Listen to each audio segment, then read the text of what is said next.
Thank you, Mandy. I'm honored to speak today.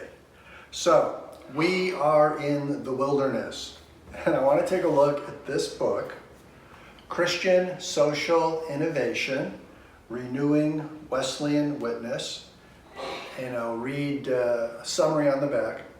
Christian leaders were once social entrepreneurs who built hospitals to heal the body and universities to shape the mind.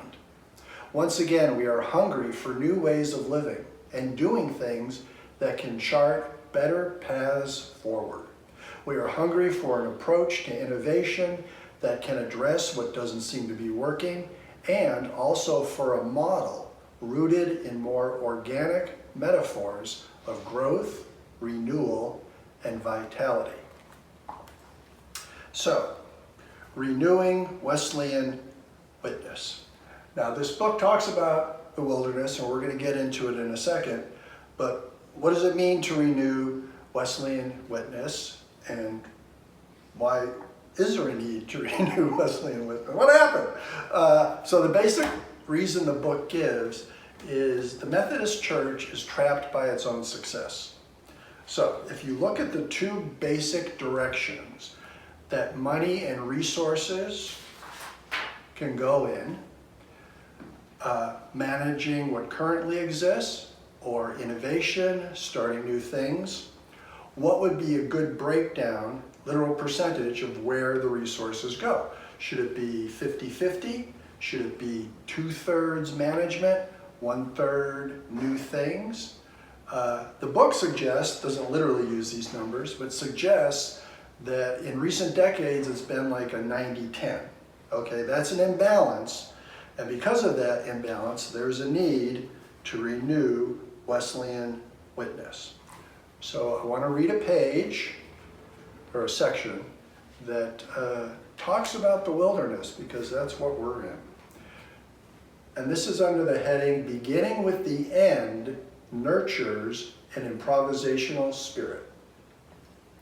As Sam Wells suggests in his book, Improvisation, Christians believe the story of our world is a 5-act drama: creation, Israel, Christ, church, kingdom. We now live in the 4th act, bearing witness to what God will do in the 5th act. As Wells puts it, quote, Christians have no need to make everything come right, nor have they need to correct perceived shortcomings in any of the previous 3 acts. They simply use the resources of the first 3 acts and what they anticipate of the final act, and faithfully play with the circumstances in which they find themselves, end quote. Such faithful play can and should lead to extraordinary possibilities for social innovation, precisely because our play is oriented toward the abundant beauty and joy of God's reign. The circumstances in which we find ourselves are often daunting. It is not unusual for us to be bewildered in the wilderness, even to the point of wanting to go back to Egypt. An improvisational spirit will lead us to focus our fear on the Lord, as the psalmist repeatedly encourages, rather than fear of the future. One or another form of "don't be afraid" is the most frequent injunction of all of Scripture, appearing more than 350 times, because we often get trapped into mindsets in which our bewilderment leads to the kind of fear that leads to paralysis, if not regression.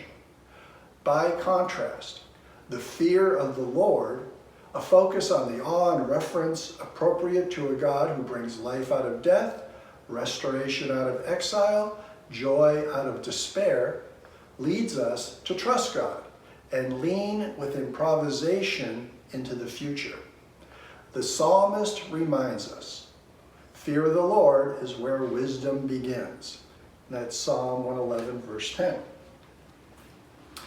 So, we are in the wilderness. And so let's look at one of the most well-known stories in the wilderness. And it's the book of Numbers. It's chapters 13 and 14. So here's a question. If the travel time from Egypt to the Promised Land was about a week, why were they in the wilderness for 40 years? And this story from Number gives us the answer. So Moses goes to the 12 tribes and he says, select a representative. Those 12 representatives become the 12 spies. And the 12 spies are told to go into the Promised Land, spy it out for 40 days, and then come back and give a report. So that's what they do. 40 days later, they return, and all 12 of them begin with the same report. This is a land flowing with milk and honey. At that point, 10 of them go in one direction, 2 go in another direction. 10 of them say, yeah, but let's not go in because there are giants in the land and we were like grasshoppers. The other 2, Joshua and Caleb, say, no, absolutely let's go in. Forget the circumstances, let's go in.